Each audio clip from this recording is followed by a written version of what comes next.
Hola, muy buenos días a todas. Hoy vamos a hacer nuestro rato de oración aquí muy cerquita de Jesús, que lo tenemos en el sagrario. Para eso vamos a ponernos en la presencia de Dios. Señor mío, Dios mío, creo firmemente que estás aquí, que me ves y que me oyes. Te adoro con profunda reverencia. Te pido perdón de mis pecados y gracia para hacer con fruto esta rato de oración. Madre mía Inmaculada, San José mi Padre y Señor, Ángel de mi guarda, interceded por mí. Hoy quise grabar esta meditación aquí muy cerquita, poniéndome muy cerquita de Jesús en el sagrario. Lo tenemos aquí, dentro, bajo las especies eucarísticas. ¿Y por qué quise hacer esta meditación así de cerquita para que tú lo puedas ver bien, el sagrario, la casa de Jesús? Porque en la misa de hoy, el Evangelio que leeremos es parte de un discurso de nuestro Señor que nos narra San Juan, y es el discurso que se conoce como el pan de vida. Es en el momento en que Jesús se revela a los hombres como lo que es el pan de vida, el alimento. Te voy a leer el pasaje del Evangelio y después haremos un momentito de oración platicando con Jesús directamente. En aquel tiempo Jesús dijo a la multitud: Yo soy el pan de vida. El que viene a mí no tendrá hambre, y el que cree en mí nunca tendrá sed. Pero como ya les he dicho, me han visto y no creen. Todo aquel que me da el Padre viene hacia mí, y al que viene a mí yo no lo echaré fuera, porque he bajado del cielo, no para hacer mi voluntad, sino la voluntad del que me envió.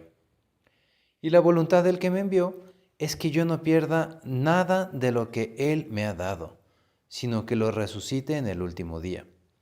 La voluntad de mi Padre consiste en que todo el que vea al Hijo y crea en Él tenga vida eterna y yo lo resucite en el último día. Es un pasaje realmente lleno de sentido, lleno de significado. Un pasaje muy complejo, muy bonito. Y hoy quiero platicar contigo y platicar con Jesús. Aquí estamos los tres solitos, platicando el uno con el otro, porque tenemos tú y yo que pedirle a Jesús que realmente lo veamos como quien es. Él nos dice: yo soy el pan de vida.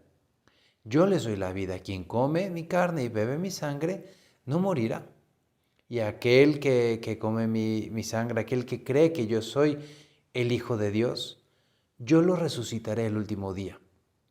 ¿Tú realmente crees que Jesús es el pan bajado del cielo? ¿Realmente crees en estas palabras que Jesús nos está diciendo, que Él nos va a reconocer ante el Padre, que Él viene a hacer la voluntad del Padre? Él no viene a condenar a nadie, Él al contrario, quiere que todos los hombres se salven. Y Él nos está ofreciendo la salvación. ¿A través de qué? A través de los sacramentos y concretamente a través de la Eucaristía. Nos ofrece la salvación aquel que cree en mí, aquel que cree en que yo estoy presente bajo las especies eucarísticas y se alimenta de mi cuerpo, se alimenta de este pan de vida. Ese yo lo resucitaré el último día. Es una promesa que nos está haciendo Dios, el Hijo de Dios Jesús, que vino a este mundo para salvarte a ti. Te quiere salvar a ti y me quiere salvar a mí. Y es bueno que tú y yo pensemos, ¿qué tanto creemos en esas palabras? Porque muchas veces decimos que sí, queremos a Jesús, y todo queda en un mero sentimiento, pero que no se transforma en acciones. ¿Tú qué dirías de una persona que te dice te quiero mucho, pero nunca te da un regalo? Te quiero mucho y nunca te va a visitar. Te quiero mucho y nunca te invita a compartir un momento con él o con ella. Pues lo mismo nos sucede con Jesús. Si de verdad tú y yo creemos que Él es el Hijo de Dios, que Él está presente aquí en la Eucaristía, pues ese sentimiento de amor se tiene que transformar en obras concretas, en hechos concretos. Y el principal de esos hechos para con Cristo en la Eucaristía es el que tú y yo nos acerquemos a la comunión, que tú y yo nos acerquemos a recibirlo con toda la fuerza del sacramento de la Eucaristía, porque aquello es un milagro que Cristo está presente, tú y yo no lo vemos. Vemos un trozo de pan, pero por la fe creemos que Cristo está presente. Vale la pena que tú pienses, que platiques con tus papás. ¿Cuándo fue la última vez que fuiste a recibir a Jesús? Quizá algunas de ustedes, las que están en primero o segundo año, no han hecho todavía la primera comunión. Ya llegará el momento en que hagan la comunión, pero aún así pregúntale a tus papás. Oye, ¿cuándo fue la última vez que comulgaste?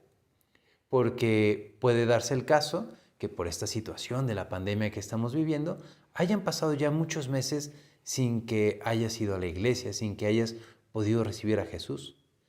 Piénsalo, llévalo a tu oración. Yo hoy le pido a Jesús aquí delante de mí, le pido a Jesús por ti, por tu familia, para que tú y tu familia se den realmente cuenta que Cristo está presente esperándote, con esa promesa de salvación. Ojalá y tú también puedas responder a ese amor con hechos concretos, yendo a la iglesia, yendo a la misa, para que ahí en misa, después de haberte acercado a la confesión, haber purificado tu corazón, pues puedas acercarte a recibir a Jesús en la Eucaristía, que es el pan de vida, el pan que da la vida, y Él, que nosotros que lo recibimos, Él está cumpliendo la voluntad del Padre. ¿Y cuál es la voluntad del Padre? Que todos los hombres se salven. Él nos va a resucitar el último día. Si tú y yo somos fieles a la Eucaristía y participamos del pan constantemente, Jesús nos resucitará el último día. Qué padre que algún día, cuando Dios quiera, tú y yo nos volvamos a encontrar así, delante de Jesús. Pero ahora ya no Jesús en la Eucaristía, sino Jesús con su presencia física, real en el cielo. Vamos a pedirle a la Virgen María que nos ayude para que tú y yo nos preparemos muy bien para recibir a Jesús, que nos demos cuenta que Jesús está presente con todo su cuerpo, con su sangre, con su alma y con su divinidad, bajo las especies del pan y del vino. Madre nuestra, ayúdanos para que podamos recibir muy bien a Jesús. Que Dios te bendiga y nos vemos mañana si el Señor nos lo permite.